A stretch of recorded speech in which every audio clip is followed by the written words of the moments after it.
আসবে পরের খবরে। হাওড়ায় বড়গাছিয়ায় পঞ্চায়েত মিটিংকে কেন্দ্র করে ধুন্ধুমার পরিস্থিতি। মিটিংয়ে পঞ্চায়েত প্রধান এবং উপপ্রধানের মারামারি। গুরুতর আহত হয়েছেন পঞ্চায়েতের শিল্প সঞ্চালক। মারধরের অভিযোগ উঠেছে পঞ্চায়েত উপপ্রধানের বিরুদ্ধে।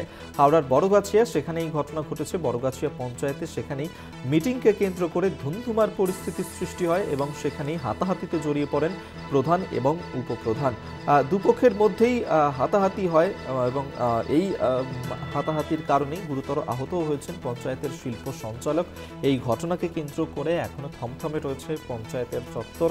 মারধরের অভিযোগ উঠেছে পঞ্চায়েত উপপ্রধানের বিরুদ্ধে। হাওড়ার বড়গাছিয়া পঞ্চায়েতের এই ঘটনা, সেইখানেই মিটিং চলছিল, সেই মিটিংয়েই এই ধুন্ধুমার পরিস্থিতি। জগন্নাথ সামন্ত আমাদের সঙ্গে টেলিফোনে রয়েছেন প্রতিনিধি। জগন্নাথ, কি জানা যাচ্ছে, ঠিক কোন ঘটনাকে কেন্দ্র করে এই ধরনের হাতাহাতিতে জড়িয়ে পড়লেন প্রধান এবং উপপ্রধান?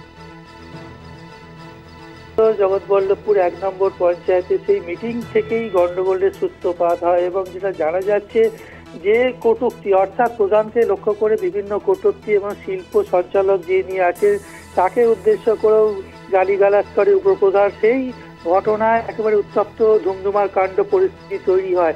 কেননা এইখানে অভিযোগ তুলছে উপপ্রধান যে বিভিন্ন এলাকার যে কাজকর্ম সঠিকভাবে হচ্ছে না, তার পাশাপাশি এখানে তোলাবাজিরও একটা অভিযোগ তোলা হয়েছে এবং টেবিল চাপড়ে প্রধানকে লক্ষ্য করে মারতে যখন এগিয়ে যায় এবং নিজস্ব যে আগ্নেয় অস্ত্র ছিল লাইসেন্স প্রাপ্ত, সে আগ্নেয় অস্ত্র নিয়ে এগিয়ে গেলে শিল্প সঞ্চালক যখন বাধা দিতে যায়, আটকাতে যায়, তাকে মারধর করা, তার মাথা মারধর করা হয় এবং সেই অভিযোগই হচ্ছে উপপ্রধান মনিজুর আলম মল্লিকের বিরুদ্ধে। এবং পাল্টা মারধরের অভিযোগও তুলেছে মঞ্জুর আলম, তাকেও লক্ষ্য করে মারধরের চেষ্টা করা হয়েছে, তিনিও অভিযোগ জানিয়েছে। তবে একবারে ধুমধুমার পরিস্থিতি। প্রধান, পূজা হাজরা সহ পঞ্চায়েতের সদস্য নিয়ে এলাকায় ওই উপপ্রধানের মিটিং চলছিল, সেই মিটিং চলাকালীন এই পরিস্থিতি তৈরি হয়। তবে দুপক্ষ ওই থানায় অভিযোগ দায়ের করেছে, জগৎবল্লভপুর থানায় অভিযোগ দায়ের করা হয়েছে।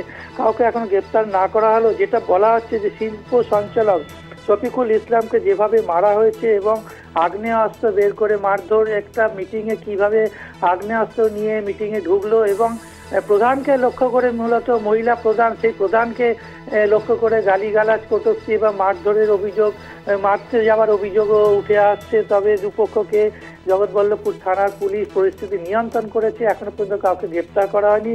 তবে বিরোধীরা নিন্দা করছে যে একদম পঞ্চায়েতের ঘরের মধ্যে কিভাবে নিজেদের মধ্যে মারামারি, হাতাহাতি এবং আগ্নেয়াস্ত্র নিয়ে ঢুকলো, সেইটা নিয়ে প্রশ্ন উঠছে। ধন্যবাদ তোমায়। জগন্নাথ সামন্ত আমাদের সঙ্গে টেলিফোনে ছিলেন প্রতিনিধি।